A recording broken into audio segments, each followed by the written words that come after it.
It's not our place to decide what makes this person depressed. But if you're talking about failure being the catalyst for why people have depression, then why do some celebrities off themselves because of depression? Yeah, I think so. The failure one, that's just one aspect of it. Obviously, it's not the be all and end all depression. There's many reasons why you can be depressed, right? And the thing about a lot of creative people, especially comedians, right? And this is my own personal pet theory kind of thing. But in Robbie Williams' case, it is true, right? He's diagnosed with bipolar depression, right? Bipolar disorder, sorry. So with bipolar disorder, and the reason why, this is my pet theory, is that a lot of creative people are bipolar is because when they're on the manic phase, right? Manic is on the high. So bipolar is a situation where you oscillate between depression, right? So you're depressed, or when you're manic, right? So manic is when you feel you're super energetic, you're super energized, can do anything, you're super funny, you're life of the party, you can ask anybody out, they all say yes to you, you can buy 5 cars, 3 condos, no problem. Right. You can do everything, right? And I think a lot of creative people are bipolar because they thrive on that manic energy, and then when they're on stage, right, they are just like a rocket, right? Like Robbie Williams, I think, was a perfect example of that. When he's on stage, he's unstoppable. Yeah. Force of nature kind of thing, right? But what you hear from friends and family is that off camera, off stage, he does have a dark side, right? So I think with, if I'm not mistaken, Robbie Williams was diagnosed with bipolar disorder, and that would be one of the reasons why, or explain what happened with him and why he committed suicide, right? So I think it's really hard for us to pinpoint or say for a fact that you guys are so successful. Why are you depressed? Why are you killing yourself? Yeah. In any sense, right? It's too simplistic to put in that way, in that sense, right? And it's the same reason why, if you look at people who are insanely rich, like tycoons and all that, they still get depressed. And the typical or the standard saying would be like, what is there to be depressed about, right? You're trying to simplify or trying to make it too easy, in that sense, because every one of us has our own trigger points, right?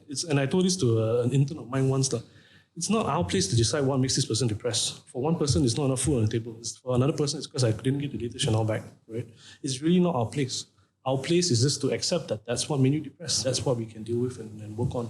So it might be relative. Yeah, it could be anything at all. When you look at someone like Kanye West or Robin Williams, is that what you look for?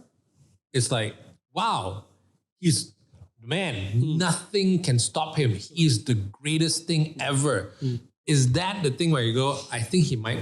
Yep. Usually that, or when people like you see them like when they're on the high, right, and they can do anything, like you can throw anything at them and they just off they go, right? I mean, all of us can be the life of a party. All of us can be very animated and happy and excited. That's all well within all our wheelhouses. But for you to be that turned on perpetually for like 2-3 hours in a stage show, for example, or in a movie, that's hard. So whenever I see someone like that, that's the first question I ask, right? And then the next thing I do is if I'm trying to diagnose them, for example, I watch for patterns.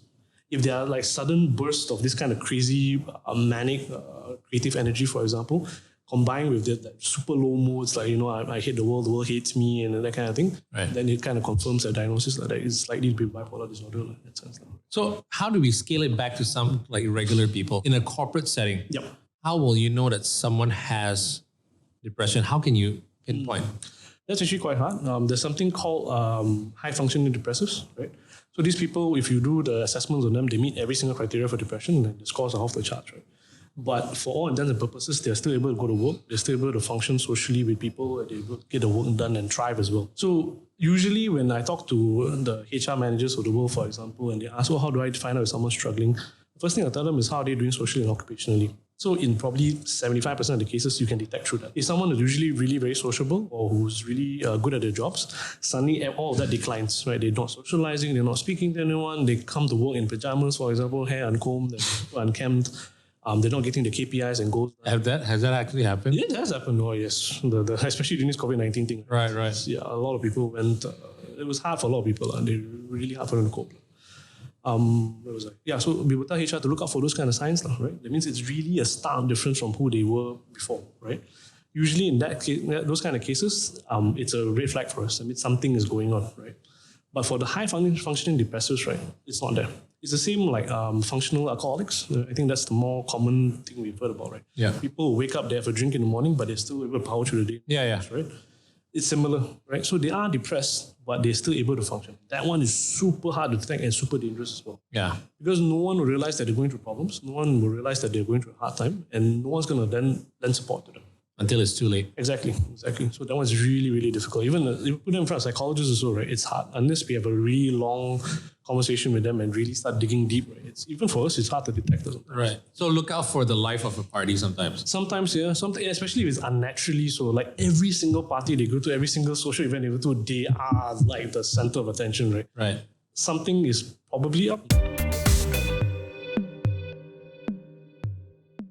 Hey guys, thanks for watching. Glad you liked it. Now, if you want to check out a full discussion on all our other episodes, click right here. And of course, don't forget to subscribe.